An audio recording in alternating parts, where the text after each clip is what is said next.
Firstly, thank you, Marcus, Fusion Sport, great staff. What a great event. It's always a pleasure to come and be surrounded by people that you can learn so much from, and people willing to share ideas, people willing to put their work out there for discussion. And we all had a great social last night, all in one room together. We're all drinking beer, but we're all talking shop. And that's when you're in a good conference. So thank you for that. I don't know how I'll follow that presentation. My slides are nowhere near that good. I'm kind of a bit worried if you're Britney Spears. I'm not sure if I'm Dolly Parton or just some guy in doing karaoke. I'm not sure which is going to work. But we'll try and get through. I'll go through the rest of your slides, actually. Try and talk through some of the stuff about, getting better every day. People think about elite sport. What's our job? Our job is player development. All right, whether you're working with an Olympic athlete, whether you're working with a guy who aspires to be an Olympic athlete, whether we're working with a young kid in the Dominican, or we're working with someone who's paid $24 million a year as an MVP in the major league, our job is to get them better every day. Okay, so just bear that in mind as I go through. Just in terms of the photos and the videos and things, there are some programs in here. I'm happy to share the programs. Right, there are no such things as secrets. Anyone who tells you they got the secret sauce is lying, or making more money than I am. We're happy to share. I'm happy to share the programs. If you can go and coach them the same way as my staff and go and coach them, good luck to you. Okay. So if people want them, I'll do a revised format. There is some stuff that's the company IP that we can't share in here. That's all. So I'll do a revision of the slides. Happy to share them and redact what we can't share. What are we going to talk about largely? Understanding if you want to put together a high-performance process, I'll explain what that is. And honestly, I spoke to our chief exec, Mark Shapiro, who's if you ever get a chance to listen to him, he's a wonderful guy, great guy to work for. He announced to the world that we were going to have a big high-performance department. And if you actually ask him now, this term high-performance, what actually is it? I don't know. But the key thing is that if you want to put together a high-performance department, it's got to be based on clear values in the same way as any business. We want to use evidence to inform decisions. And basically, we want to understand the key question is, what do people need to do to do their role? Okay, how do you get better at their role? Whether that's a strength coach, whether that's a medical staff, or whether that's a player, how do we get you better in your role? We'll talk about the journey we've gone through, some of the learnings we've had. We'll talk about people and process, and I'll go through some of the practices we do and some of the routines. But again, I'm trying to keep to a tight schedule here. The key thing is it comes down to 3 key pillars, okay? Can we make our players more athletic? Okay, are we able to give them the physical tools to overcome the problems that they have to solve as part of their sport performance? Can we improve their readiness so that every time we get to the start of a game, the start of an event, every time they go on to home plate, every time they get on the mound, are they ready to deliver? And the third one is injury reduction, right?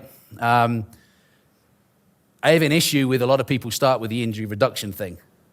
I think that gets in the way. If we focus on getting our athletes more athletic and we get them focused on ready to perform every time, injury reduction should take care of itself. Okay? If we focus on injury reduction first, the chances are you are probably going to dampen your performance preparation. The easy way to reduce injuries in training, don't train. Very simple. Okay? If there is no stimulus, there can be no risk.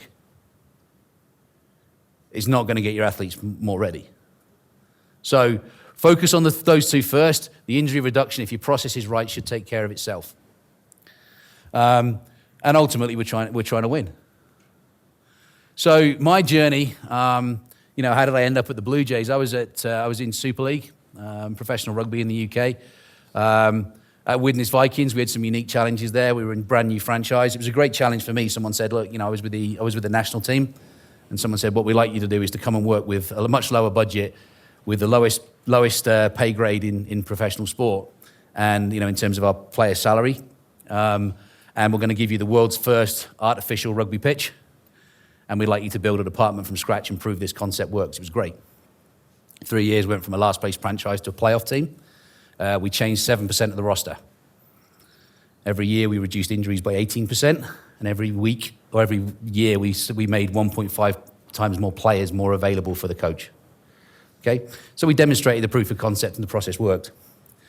It's a pretty demanding sport. Okay? I had a squad of 30 players. The job was to get them ready to play every week. Okay? We had all the metrics, on field, off field, etc., as you would expect. But the key thing I want you to understand about this is we had 30 players, meaning we had 30 individuals. Okay? Our job was to get those 30 individuals ready to be selected by the coach at the weekend.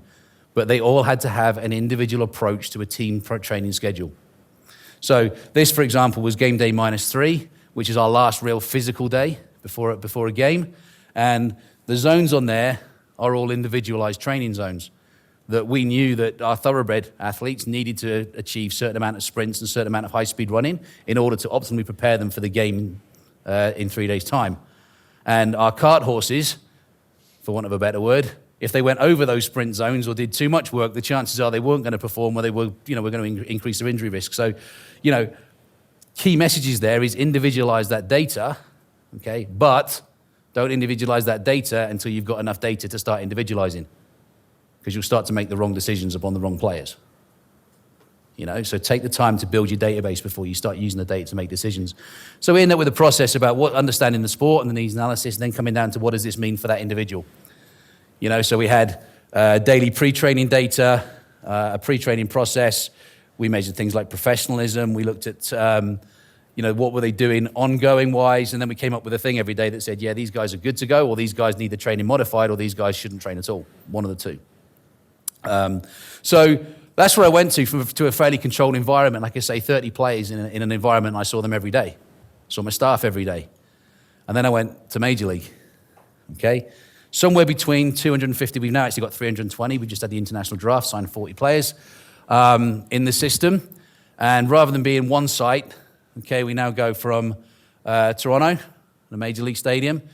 We've got 4 full season affiliates that go from New York, New Hampshire, Michigan, and Florida. We've got 3 short season teams that go from Vancouver, Florida, and Bluefield in West Virginia. And we've got an academy in the Dominican Republic. So 300 plus players, 52 members of staff, 8 venues.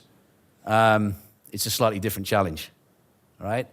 And when I started, we had 19 members of staff. They were either a strength coach or an athletic trainer. We now have 52 members of staff. Probably the biggest support team in professional sport in the US. And the reason that we will be successful is because of these staff. It's not because of me, it's not because of the VP Angus, it's because of the guys on the ground. Okay, if you want a good team, be relentless in your hiring process. Okay, and super proud of the efforts that these guys put in. And they are empowered, and I'll talk about that in a minute, to run their own program at the affiliates with the players on their roster that they see every day. Okay? And I hate organizational charts like this. I'm the least hierarchical person you'll ever come across. All right? So largely what we do is we look at it like this. And that's the baseball staff, the high-performance staff, and that's split across their affiliates, and that's the daily working team they integrate with every day. That's a much better way at looking at our organizational structure and how they occur. So, and people talk about they want to be innovative all the time. Okay, we want to drive innovation. My president said, that's why you're coming in, Clive. We want you to drive innovation. Well, key thing about innovation is understanding the people, the culture, the climate. What have you got already? Okay? So you have to spend some time doing that and understanding that. Okay? Because if we don't understand what we've got, we can't understand where we can get to. So understanding the culture of baseball. It's a sport that's been played the same way since 19 Oatcake. The sport fundamentally hasn't changed in a long, long time. And then suddenly they came in and, you got a guy, someone said to me, Clive, how much baseball have you actually seen? I'm like, well, I saw a Kevin Costner movie, a Charlie Sheen movie, and I watched one game of AAA once when I was doing some work with American football. Not a lot, okay? But I can learn quick,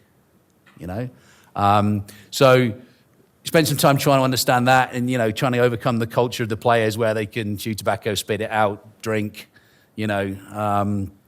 etc. Why do I need to be a professional athlete, Clive? I've just got to hit a ball right. It's a skill-based sport. So try and understand some of that culture. And the division between the players and the clubs and the clubs and the unions was really hard to fathom out, you know? And that was key for me to understand, because if a rugby player, if I said to them, I want you to wear this, do this, give this blood, do this, pee into this cup, they're like, okay, Clive, I know what you're doing. It's going to make me better. Okay? Within 3 weeks of being in the Blue Jays, I had 7 Major League players wearing GPS units. Then they had the Major League Players meeting. The union came in, spoke to the Major League players. All the players came out of the meeting, gave me the GPS units back and said, you can stuff that. The unions told us not to do it. Because they're afraid the data has been used against them. And there are some examples in the past where data has been used against players to cut their contracts. I get it. I understand it from the player's perspective. Okay? So we have to do a lot of work to get the players to trust us that we're going to use the data for their benefit, because ultimately we have the same objective. Okay? If they are on the field of play earning $24 million, playing in front of 55,000 fans, it's because they're doing a good job.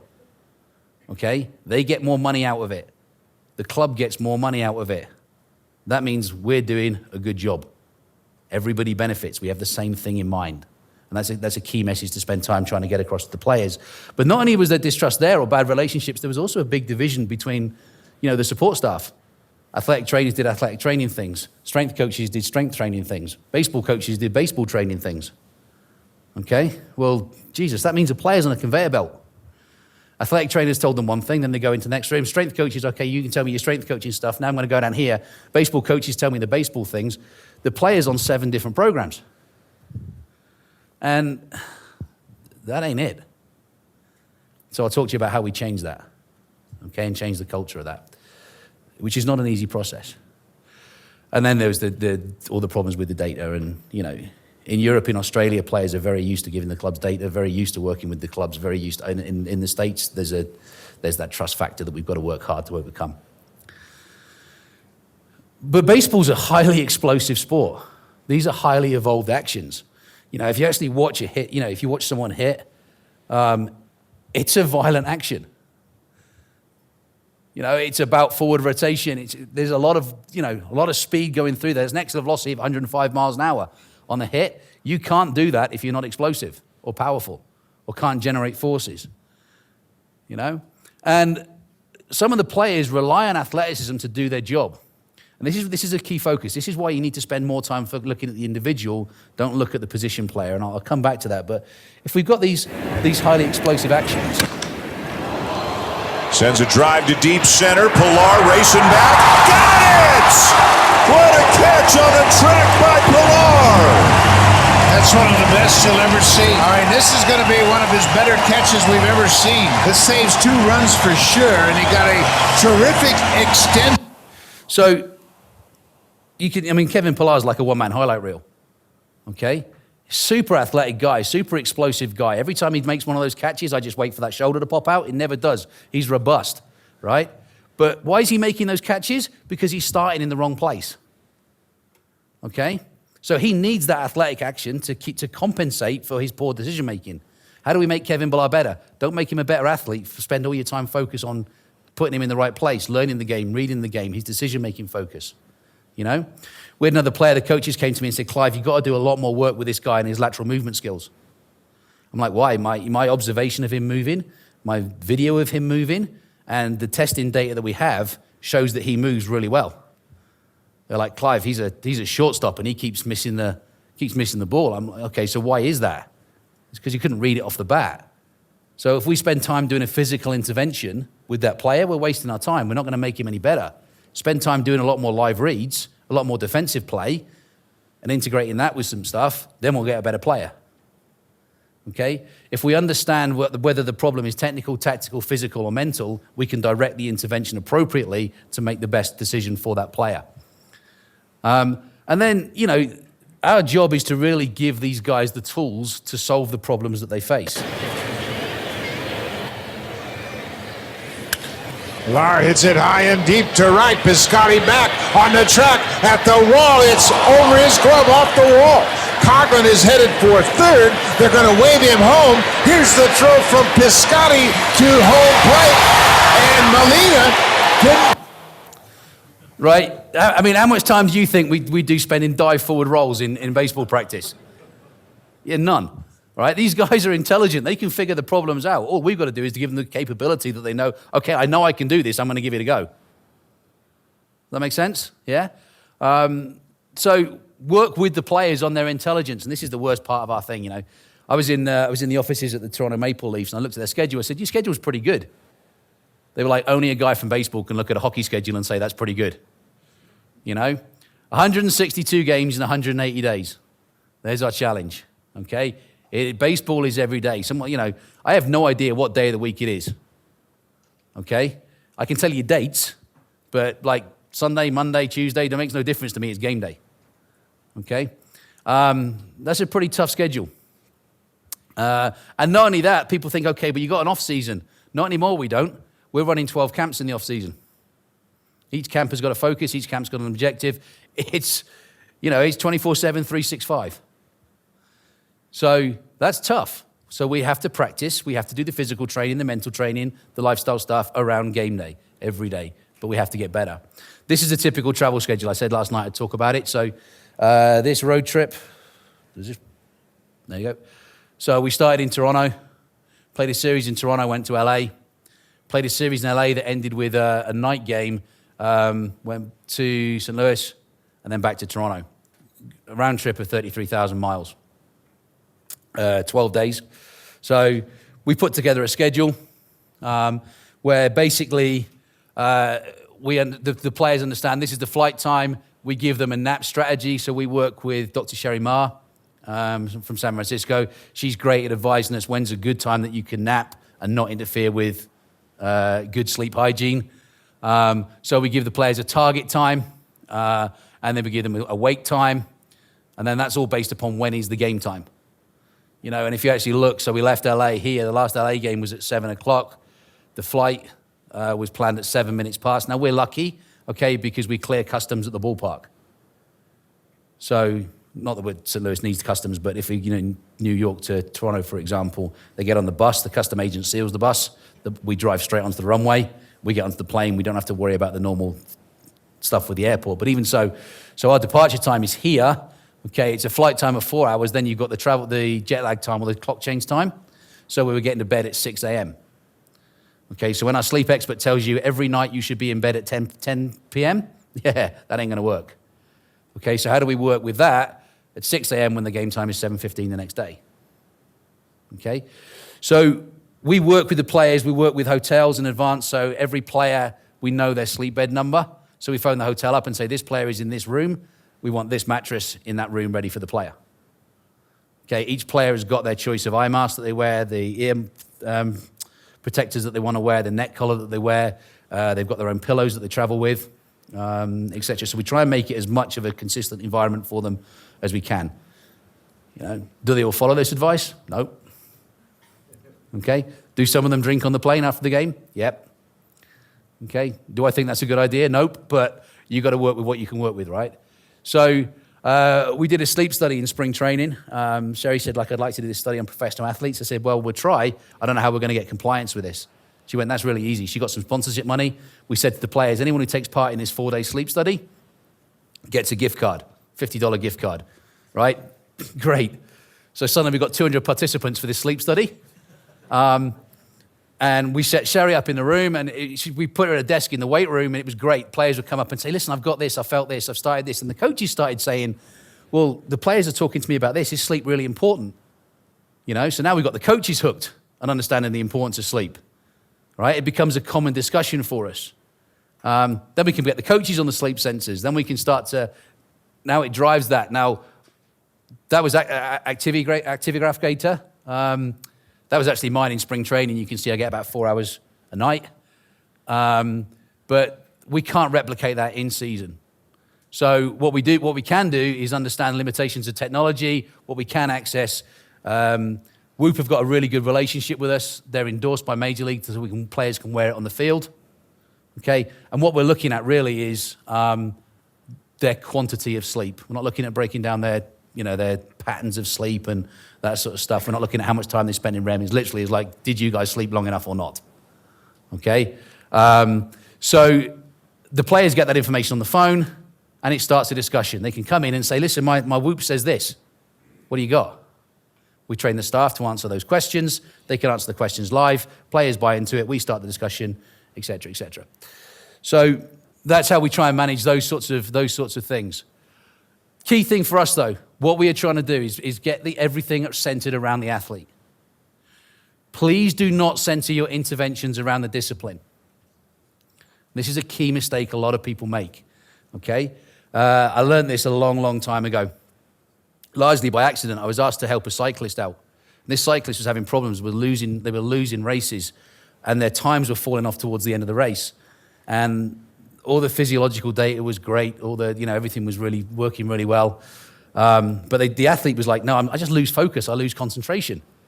Okay, great, bring in a psychologist. We brought in a mental performance coach. He did all these Stroop tests, his concentration grids, all this other stuff, okay? And I was just at the end of a race. Cyclist hadn't done very well, and I just happened to pick up his water bottle.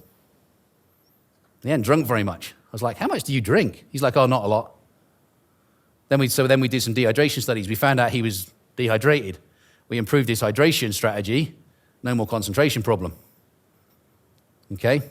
And the same thing applies in many sports. If you take track and field in hurdling, if you ask a physiologist, how do I make this hurdler faster? They'll tell you they've got to increase the speed between the hurdles. If you ask a biomechanist, they'll tell you to increase the force of takeoff, okay, of the hurdle step. And if you ask a psychologist, they'll tell you to visualize the height of the center of mass going over the hurdle lower. The reality is, if you do any one of those three things, you'll interfere with the other two. So if I speed up between the hurdles, I have to decrease the takeoff force. If I want to increase the takeoff force, my step before has to be slowed down. The key thing is, the best thing to do is to identify what is going to make the difference for this athlete and then target the appropriate intervention. Is it speed? Go that way. Is it force? Go that way. Okay? So don't put the discipline at the center of it. You go and speak to a surgeon about something, you're going to get operated on. Okay? So take an interdisciplinary approach. Leverage that expertise that's in the room. Everybody is on the bus. Everybody's on the journey. We had to explain this to our staff. Okay? So if we were on a car driving from Florida to Toronto, okay, the driver has a distinct role. The person sat in the seat next to him is the navigator. They have a distinct role. There's a third person sat in the back seat. Their job is to entertain everyone. The choice of music, tell some jokes, keep everyone awake, keep everyone happy. The fourth guy is sleeping. Okay? He has a vital role because he's going to be driving next. Right? Everyone has a role in there. It's just the driver's just driving the car at that point. And so I'll explain how we get this across in a minute. But be accountable. You know, the first response when I said to everyone, look, we need to be accountable, they were like, Clive, that means we can be blamed. I'm like, no. Like, if we're accountable, it means we're responsible. If we're responsible, it means we've got a job to do. If we've got a job to do, it means we can get shit done. If we're not accountable, why are we here? So we have to support the coaches to get the better players better every day, and we're here to solve problems. So he said, like, if a player is injured, okay, the key drivers for that are going to be the physiotherapist, the athletic trainer, and maybe a surgeon. Okay? Everyone else is still involved in the process. They're still aware of the discussions, but these are the drivers at that point, you know? But if a player is performing really well, then the coaching staff, the physio, the nutritionist, and the strength coach are probably going to be the key guys driving that player's program at that time. You know, but if you've got someone who's got unexplained underperformance syndrome, what's going on here? It may be the GM, the mental performance coach, and the coaches. So they're the leads at that point. Okay? Everyone's still on the journey. Everyone's still got a role. But different people are leading the player's program at different times based upon the need. And if we take this approach, it maximizes the expertise of everyone in the room. Everyone has a say in this. Okay? It means we can share different perspectives. It makes it efficient. The athlete has got one program, not an injury reduction program, a strength program, a hitting program, a game program, or whatever. Okay? Everything is geared towards this, making this player better on one plan. Okay? Some people perceive that as a challenge to the role. You know? I'm the head athletic trainer, Clive. I've always told the strength staff what to do. I've always been responsible for whether a player plays or not. Okay, good. You're not anymore. Okay? You're part of that process. You're part of that discussion. Your expertise is vital. You are still my lead medical expert. Okay? It requires trust and transparency. It threatens people who are not used to collaboration. Okay? Here's the one thing I learned, right, is that most of the best answers in the room don't come from me, because there's only so much knowledge I can have.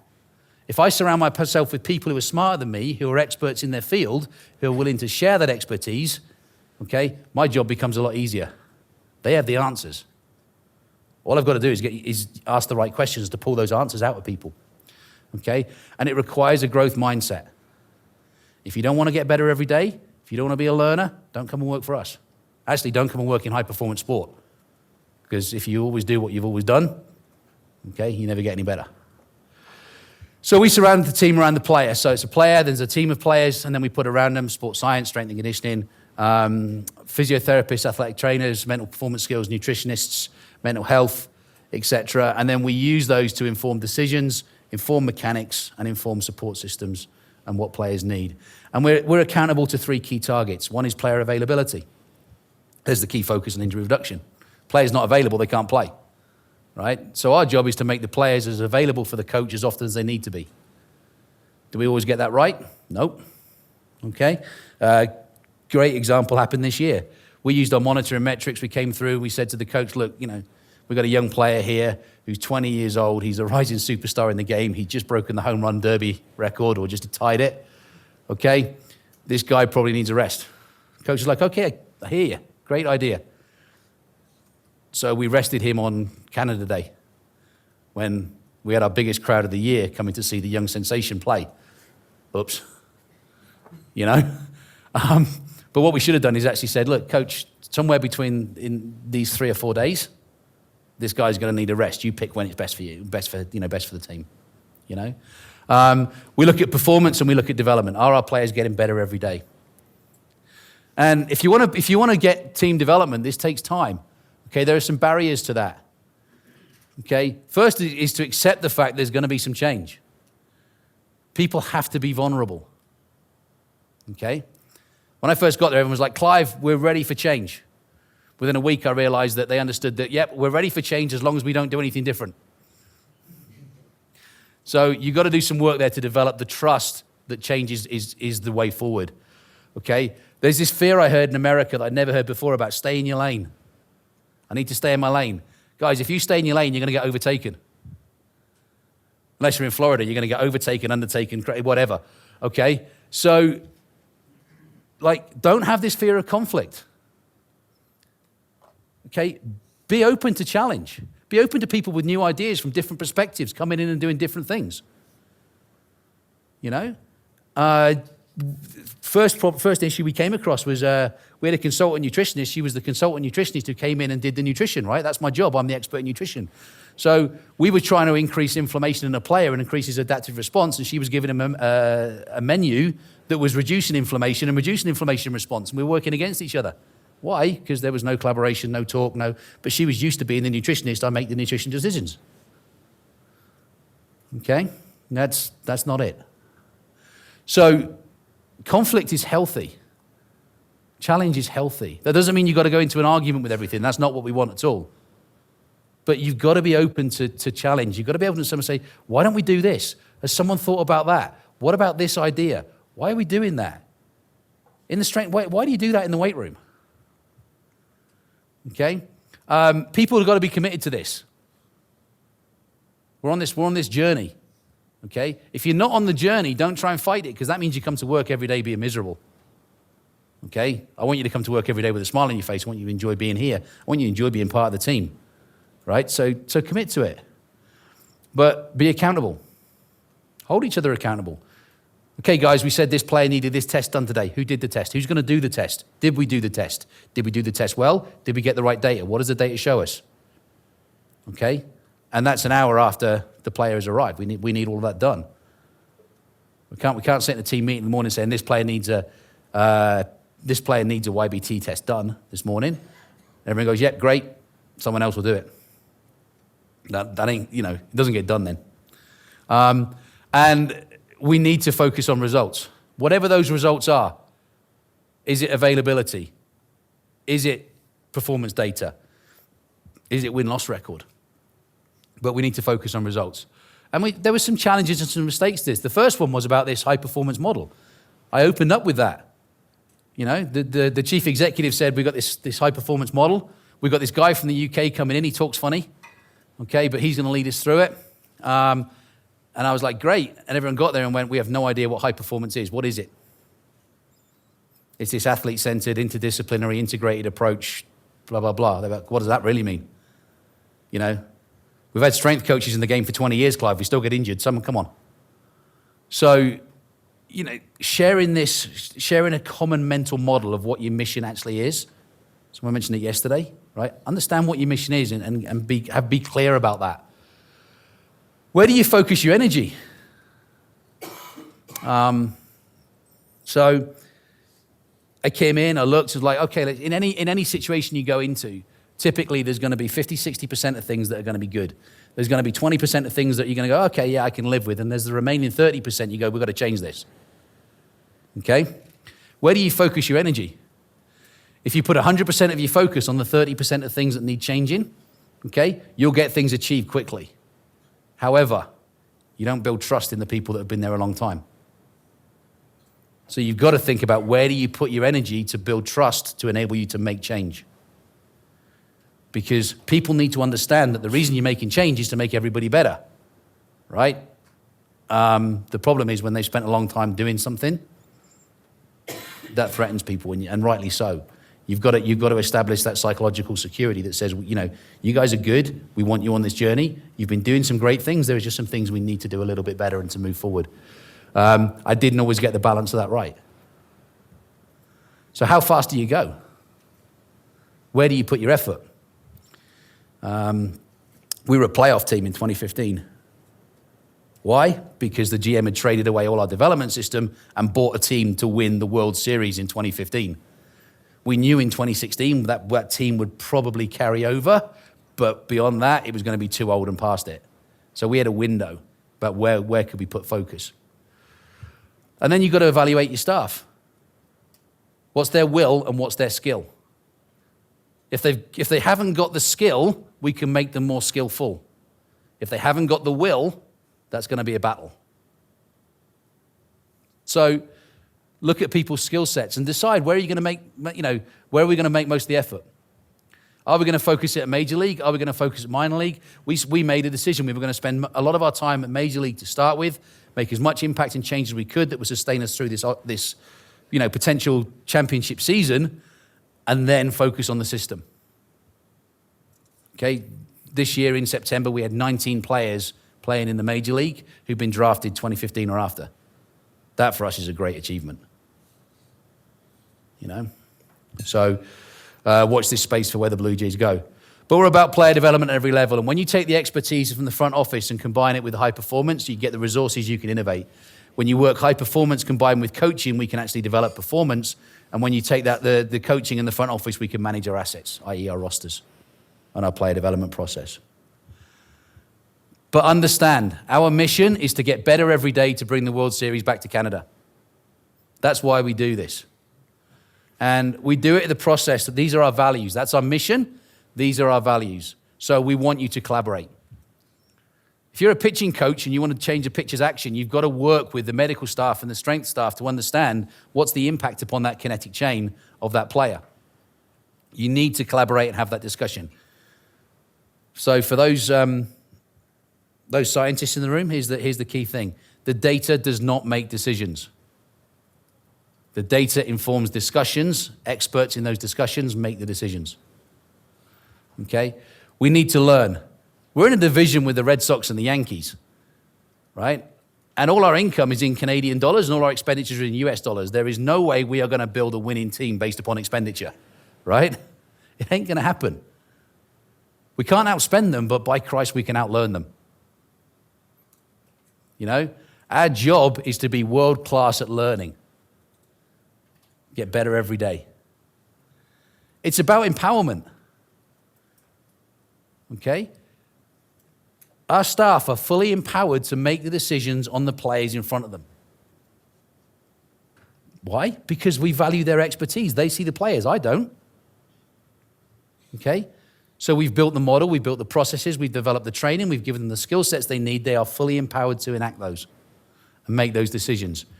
But we can't lose focus on achievement or accountability, but we do it with respect. Respect for the game, respect for our fellow professionals, and respect for the players. They're our values. We live those every day.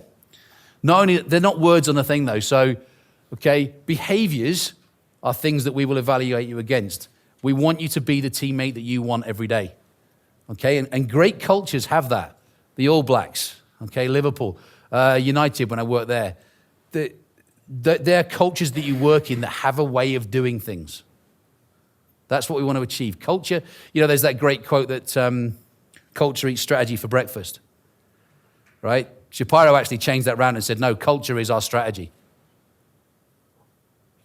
We develop the culture that we want by living the values that we've got, we'll achieve our mission. Okay, so if you want to be, our staff development process is based upon our values. If you're going to be hired, you will be hired against our values. When we built our new facility, okay, we built a facility that will deliver our collaborative values. So we actually designed the function of the facility, and great facilities do this. I'm sure that many of you have been to see Duncan's facility in Vegas, etc. The design of that is deliberate because it channels the players or the athletes to go where you want them to go at the time you want to go to, and there are collision zones where it's easy for staff to collaborate, communicate, etc., etc. So the values are more than just things that live on paper.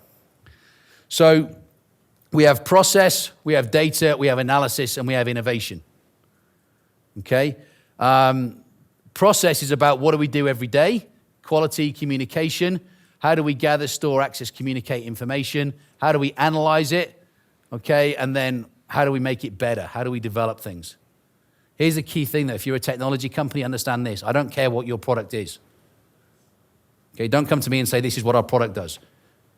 Okay, come to me and say, Clive, what are your problems? How can I solve them for you? That's what we're interested in. So the biggest data set that we have is the coach's experiential knowledge. Okay? Eric Wedge was our field coordinator. Been in the game forever, been a major league manager, youngest major league manager ever. Major league manager in 2 thingies, was a player. Okay? The chances are he has seen this problem before somewhere. Okay? So I need to tap into that. I need to understand he is the biggest data set that we've got. Then we've got some collected data, and the role of that collective data is largely to understand that there's a certain percentage of our process that's speculation, right? So what do we want to do? Be good scientists, collect some data, use that data to increase the coach's experiential knowledge, and use that data to reduce the speculation. Okay? That's our education and learning process. And that's supported by a number of key operations. It's supported by how we dashboard this information and how quickly can we get it to the right people at the right time. So we get this process where we've got baseball science, athlete development science, mental well-being science, and medical science, and that comes together. Here's the key. You can't do it without good people. Josh said that earlier on. Great. Okay? We talk about people and process. Without those two, forget it. Then we can bring in some data. People process technology or people process data, however you look at it, and we integrate that around some actionable analysis. Okay, sports science has been hampered for a number of years because people haven't been able to produce action based upon the analysis. I've got some great data. Perfect. What are you doing with it? Nothing. Okay, well then it's a good research process, but it's not sports science that can apply in the process. It has to be actionable and we have to be able to make decisions on it. My job is to conduct this process, okay? So I'm a facilitator of expertise. So I've got some great staff. They're experts in what they do. How can we build bridges between the professions and restructure knowledge to make sure it's accessible to everybody? Okay? It requires a real-world problem-solving approach, not an academic problem-solving approach. We understand that performance is functionally interrelating. We need to understand how these variables interrelate. We understand you can't research this. You know, people say, oh, these periodization models don't work. We've got a research project that shows it. Well, you know, I guarantee you one thing. No Olympic medal between 1900 and now has been won without a periodized program. Right? Periodization works. But you can't research it because in research you isolate variables. Periodization is not based upon isolated variables. It's about integrating variables. So, yes, you're right. You can't research it. But what we can do is apply experiential knowledge and scientific principles to the real-world problem-solving approach. That's what high-performance sport is. So we have processes for everything. They take some time to develop. They take a lot of ownership. But the key thing is they're empowering to the staff and the right people. They're collaborative, and people can be accountable to them. And so one of our coaches came back and said to us, or one of our head of player development actually said, Clive, listen, this player's got 3 objectives based upon movement and mobility and speed. But he's not getting better in any of those. I was like, okay, great. Well, let's actually look at his training week. Let's break it down. And what we found was that 100% of his objectives could be delivered through 14% of his training week. Does that make any sense to anybody? And in fact, a lot of the baseball and hitting volume stuff that we were doing was getting in the way of the work we needed to do to improve his objectives. So we had to change that picture. Okay? So if 100% of his objectives, we're not going to take baseball out, but we need to reduce it and increase other things so that maybe 50% of his program can be accountable to 100% of his objectives.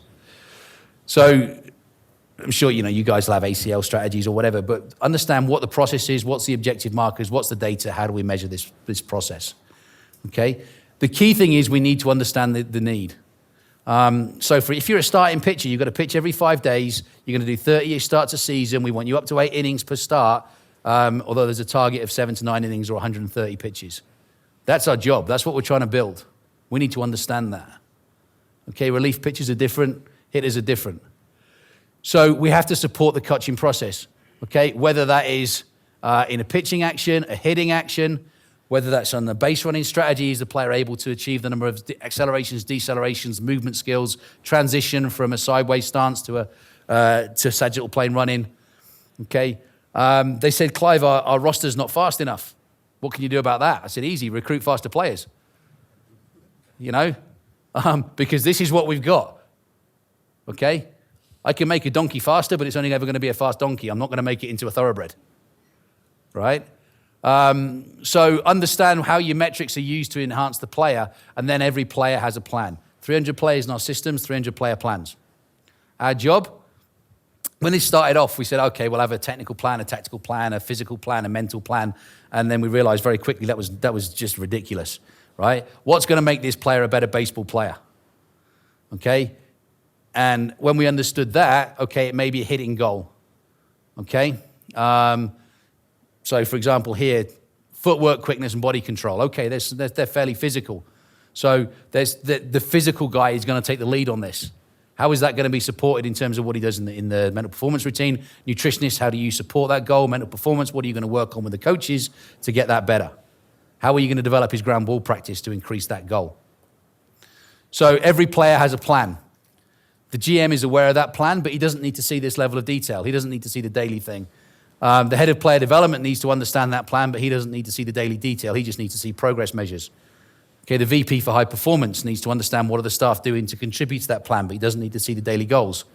The head coach needs to understand what does this player look like today, and then the high performance team need to understand what's their role in delivering that on a daily basis. But the information that goes to each of those staff is different. So we start off with our player plan. At system level, we need epidemiology or monitoring or functional risk or tracking. We need basically surveillance, okay? At a player level, i.e. you're working with this player every day, you need a deep experiential knowledge of that player. Understand your athletes. If I'm going to work with you every day, I want to get to know you really, really well. Okay, so you've got a daily working knowledge of the player, his expertise, what he responds to. You track things daily. The Bridge Tracker is one of our systems that we use to influence that coaching process. So surveillance versus coaching decisions. Analysis versus daily delivery interventions. Okay, the decision time interval is different, and our dashboards are different at different levels. These guys need a high-level perspective at front office level. At coaching, you need a different dashboard. Okay, so we talk about the difference between a tool and a report. Tool makes me get better every day as a coach. A report helps me develop my roster understanding of the system. So this gives us to individualized player prescriptions. So, for example, a very simple counter movement jump. One is a hands on hips, lower body only. The other is a total body jump. Okay? And these guys, pretty good. These guys have got a lot of work to do, but the one that's really interesting for me is the guy in the middle, because there's not a lot of difference here between his lower body only jump and his total body jump. There should be a lot more difference between those. Okay? In a good athlete, a good jumper, you might be looking at 35 to 40% difference. Baseball players are not good jumpers. Okay? So we usually look at 15% as a cutoff. But it's interesting when you talk to the pitching coaches will tell you this guy doesn't use his lower half well. He's pretty strong in his lower half, but he just doesn't use it well in his pitching delivery. So what does that tell me? This diagnostic here, plus what the coach tells me, says he can't sequence the actions between his lower body and his upper body in a pitching delivery. Can we change that in the weight room? Absolutely. A lot more plyometric med ball activity within his program.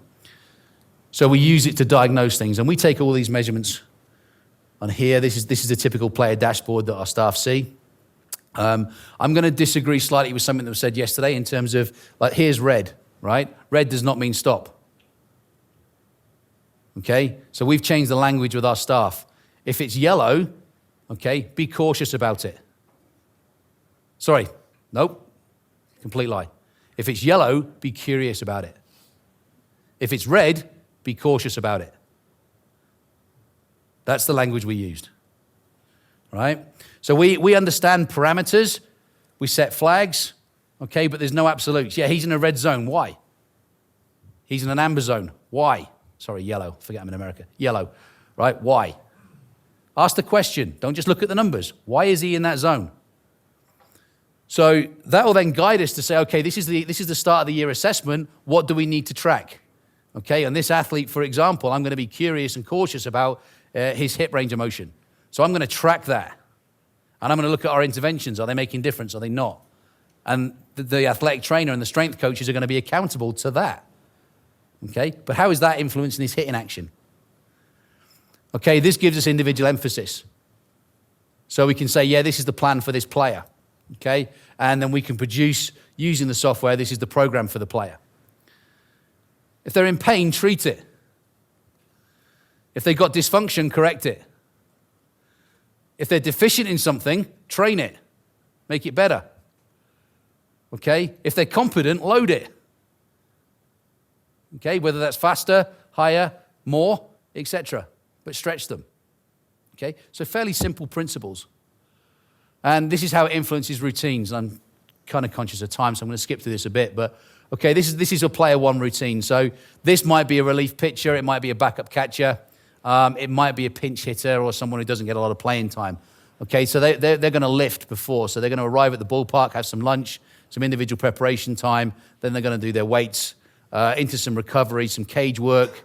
Then we'll do some work on their running mechanics, etc. The batting practice, pre-game meal, pre-game prep, game, and then they recover afterwards. And so their weight routine may look something like that.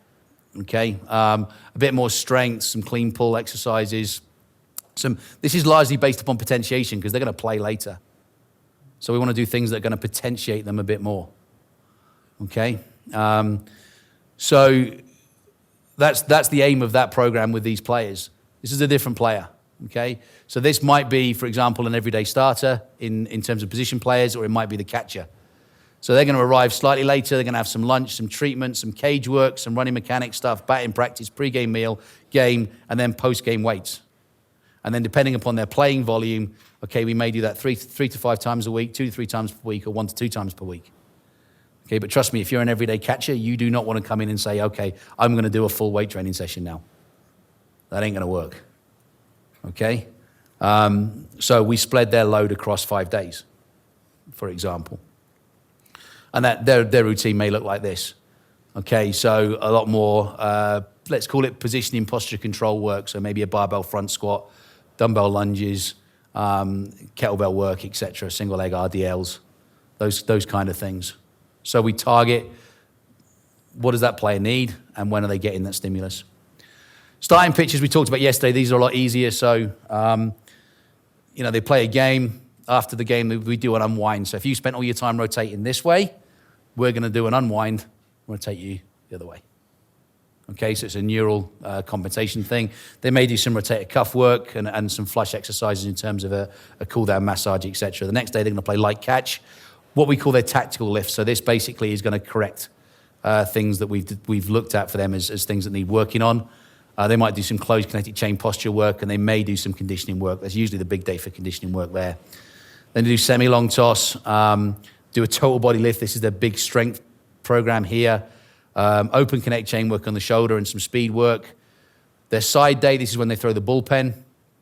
We don't do anything in the weight room. They just do some PNF, and then they do a touch and feel the day before they throw. We do some neural activation stuff. They do some activation work in terms of their arm, some agility work, etc., and then it's back to game day again. So their programs are going to be different on every day. So this is what a tactical lift might look like in terms of like bretzels and range of motion stuff, push-ups with shoulder taps, those kind of things, rack position carries. And then this is the strength work they're going to do. So RDLs, pull-ups, front squats, or back squats, depending upon the athlete, etc., with box jumps. And then this is an activation. They're going to do some low-grade plyometrics, some swing work, shin box mobility work, explosive push exercises, etc. So again, we're following those principles of player preparation around that structure. And we use monitoring to inform our decisions. So this is a little story, and it was a good breakthrough for us in terms of high performance. So Aaron Sanchez's first year as a major league starter, and we came up. And so Aaron was really keen to work with us, was great in terms of, being really compliant with all the data, and everyone said to me, Clive, when you get here in 100 innings, we're going to shut him down. I'm like, okay, why? Well, because that's what we do. Why? Because that's what baseball does. Well, why? Well, because it's protective for him for next year. Okay, why? And I never got the answer. So the year before, he did 109 innings. We worked with him, and when he's getting towards 100 innings, and now here's the key thing I want you to understand. Aaron Sanchez kept Aaron Sanchez on the mound. This guy was dealing. He was outperforming a lot of people. It's his first year at Major League. He qualified for the All-Star game, right? He was keeping himself there. Please do not make the mistake that the high-performance team that worked with him every day kept him on the mound. Aaron Sanchez kept himself on the mound. He did the work. He did the performances, okay? He gets all the credit for this. So then you get towards his 100 innings, and the press is saying to the front office, when are you going to take him off? When are you going to take him off? When are you take him off? And I said to the front office, listen, all the evidence I've got is he's getting stronger. He's coping with this workload. His performances are there. Why are you going to take him off the mound? Well, he's at 100 innings, Clive. So? And they're saying, well, are you saying there's evidence of no fatigue? I was like, nope. What I'm saying is there's no evidence of fatigue. It's very different. Okay? Well, what if he gets injured? Well, what if he doesn't? What if he gets injured is something every player does every time they do an action, right? So my question is, if you want to take him off the mound, that's great, but don't take him off the mound because of physical reasons. We can see no evidence to suggest that's a good idea. So they didn't, and he didn't, and he kept dealing and got nominated for Cy Young and threw 203 innings. Why? Because every day we worked with him to get data.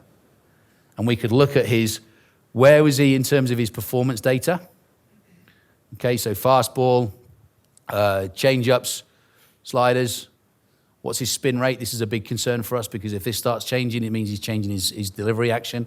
Where is he in terms of his arm slot? If he's not changing that, that's great. This is a normal thing for him. Okay, and then this is the monitoring data we would do every day with him.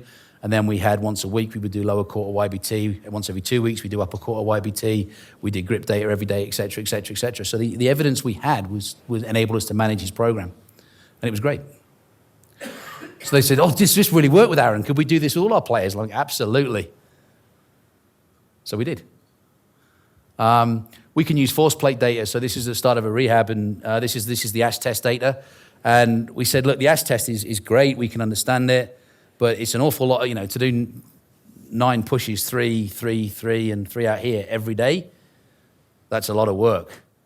So, but we took our minor league athletes, and they did that every day for a bit, and then we studied the data and we found out which position correlates best to performance and injury. We went, okay, the Y position seems to. Okay, well, let's look at the Y position and let's look at which of the 97 variables the force plate gives us, okay, best correlate with performance. And we found 2. So now what we look at is, okay, this is a Y test, but this guy really, look, this is where he's producing peak force. In the pitch snatching, that's far too late. Okay? Put an intervention in place, put a training process in place, and we can see a different pattern later on. So what have we got? A process that starts with planning, whether that's at an affiliate level, whether that's a daily level in camp, whether that's around the player plan, or whether that's around the strength and conditioning component, which is going to comprise of these. Okay, we have plans that are out there that are shared, that are stored and ready for evaluation. Okay, we then got monitoring data, whether that's our deep dive that informs our testing process, whether that's specifics around this is a functional risk profile that we've created for a certain player. Okay, so this is the work they need to do and this is the things we're going to monitor for that player because this is where we've identified risk. Okay, or is it around what he actually does in terms of his hitting actions? Where does he hit? What are the things that are causing him problems? So we monitor all of these things and we use it to feed back to the coaches and to feed back to the player. Okay. There's a great story about one of our players who's in the major league this year. When he was in AA, he wasn't having much success, and our analytics staff did a really good job. They produced a monitoring report and gave it to the player, and they said, these are all the major league players that your swing profiles against. And the player looked at them and says, I don't recognize any of those names. We went, exactly. Okay, you need to change your swing. Okay, he did, accelerated through the system, and has had a great first year in Major League. Credit to the analytics staff for coming up with that analysis and that way of communicating it to the player. Okay, and then we monitor every day. So whether that's the starting pitcher monitoring or performance monitoring. So we plan, we monitor, we feed back into the plan, and we profile. Okay, the feedback bit is crucial. At surveillance level, at coaching level, close the loop. The first year we used Whoop bands. We tried it as a bit of a controlled experiment. We told an affiliate group they were going to wear them. We told the coaching staff they had to monitor it, and it was a disaster.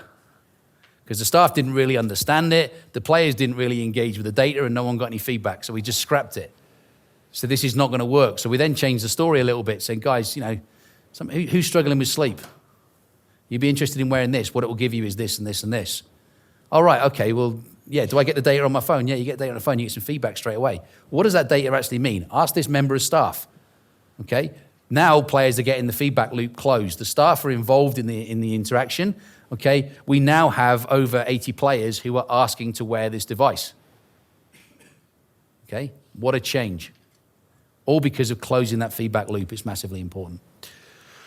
So to summarize our process, we start with a needs analysis. What does the performance require? And this is not our process. This is a generic process that people can apply, right? What does performance require? What does success look like? What is going to make the boat go faster? If it doesn't do it, why are you doing it? Okay, so that may be a mechanical analysis. It may be an individual analysis. We can look at risk predictions. Functional risk predictions and injury histories are two key ones. Okay, but again, risk is a cumulative iterative process. Please don't think that X equals Y, right? We're not in the business of predicting injuries because you'll go on forever, right? We're in the business of trying to say how can we reduce the risk in this, which means that if a player has got a certain precondition that we know about and we can manage, we can actually say to the coach, look, if you want to maximize this, don't put the player in this situation, but use him here, here, here, here, and here. Okay? So if we can understand and assess that, that gives us a planned prescription that we can then monitor. So we can get a training volume analysis, acute responses, chronic responses, and injury and illness surveillance data. That enables us to get better every day because this data should inform behavioral and process change. Make adaptations upon the information that's in front of you. Okay, and that's the key function of data management and analytics. Plan, deliver, informed review, plan again. That's our process. So some key messages, and I've covered a lot there and tried to tell a bit of a story, but some key things for us. Make sure the players are at the heart of the process. It's not about me. It's not about the doctor. It's not about the physio. It's not about the strength coach. It's not about the coach. It's not about the coach. It's about the player. The player has to own this process. They've got to be involved in it. It's got to be about getting them better. Okay?